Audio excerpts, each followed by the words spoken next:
ओम नमः शिवाय। श्री शिवाय नमस्तुभ्यम। जय श्री महाकाल। तो आज हम इस वीडियो में सुनेंगे पितृपक्ष की पौराणिक कथा। ठीक है, तो शुरू करते हैं। पितृपक्ष की पौराणिक कथा के अनुसार जोगे भोगे दो भाई थे और दोनों भाई अलग अलग रहते थे। जोगे धनी था और भोगे निर्धन था। जोगे की पत्नी को अपने धन का बहुत अभिमान था, लेकिन भोगे की पत्नी बहुत सरल स्वभाव की थी। पितृपक्ष आने पर जोगे की पत्नी ने जोगे को पितरों का श्राद्ध करने के लिए कहा, लेकिन जोगे ने इसे व्यर्थ का काम समझकर टालने की चेष्टा करी। लेकिन उसकी पत्नी ने उसे समझाते हुए कहा कि अगर हम श्राद्ध नहीं करेंगे तो लोग हमारी बातें बनाएंगे। जोगे की पत्नी ने कहा कि लोगों को दावत पर बुलाकर अपनी शान दिखाने का यही उचित अवसर है।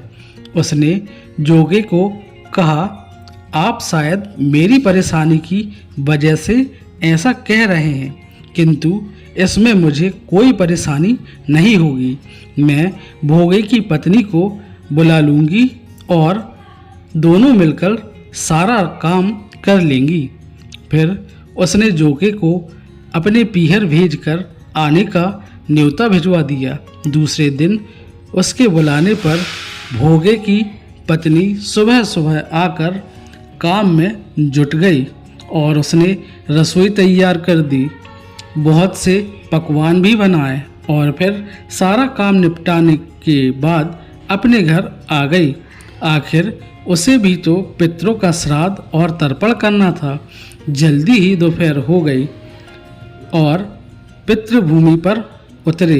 जोगे भोगे के पितृ पहले जोगे के यहाँ गए। उन्होंने देखा कि जोगे की ससुराल वाले यहाँ भोजन कर रहे हैं। पितृ निराश होकर भोगे के यहाँ गए। वहाँ क्या था? खाने को कुछ नहीं था।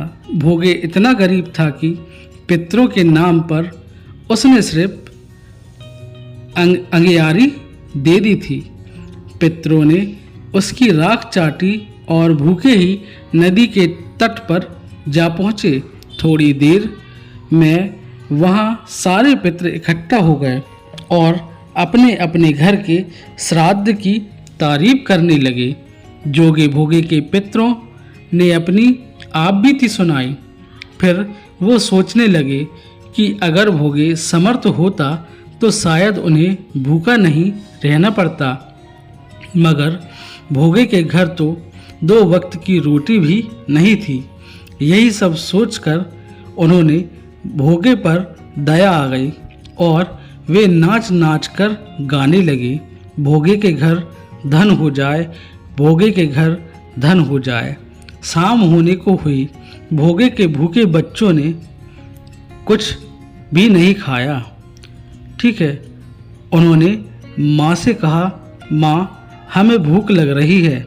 माँ ने बच्चों को यह कहकर टाल दिया, जाओ आंगन में हौदी औंधी रखी है, उसे जाकर खोलो, उसमें जो मिले मिल बाँट कर खा लेना। जब बच्चे आंगन में पहुँचे तो उन्होंने देखा कि हौदी तो मोहरों से मतलब पैसों से भरी पड़ी है। तो दौड़े दौड़े माँ के पास पहुँचे और माँ को सारी बात बताई। आंगन में आकर भोगे की पत्नी ने यह सब देखा और हैरान रह गई। इस प्रकार भोगे भी धनी हो गया, मगर धन पाकर भी वह घमंडी नहीं हुआ। दूसरे साल जब पितृपक्ष आया, श्राद्ध के दिन भोगे की पत्नी ने बहुत सारे व्यंजन बनाए और ब्राह्मणों को बुलवाकर श्राद्ध भी किया, भोजन भी कराया और दक्षिणा भी दी। ऐसा करने से पितृ बहुत प्रसन्न हुए और तृप्त होकर उसे ढेर सारा आशीर्वाद भी देकर गए। यह थी पितृपक्ष की कथा। आपको यह कथा कैसी लगी कृपया कमेंट करके ज़रूर बताएं और आपसे एक निवेदन है कि यदि आप हमारे चैनल पर नए हैं तो कृपया चैनल को सब्सक्राइब कर लें और यदि यह वीडियो आपको पसंद आए तो कृपया एक लाइक भी कर दें। तो ठीक है, ओम नमः शिवाय, धन्यवाद।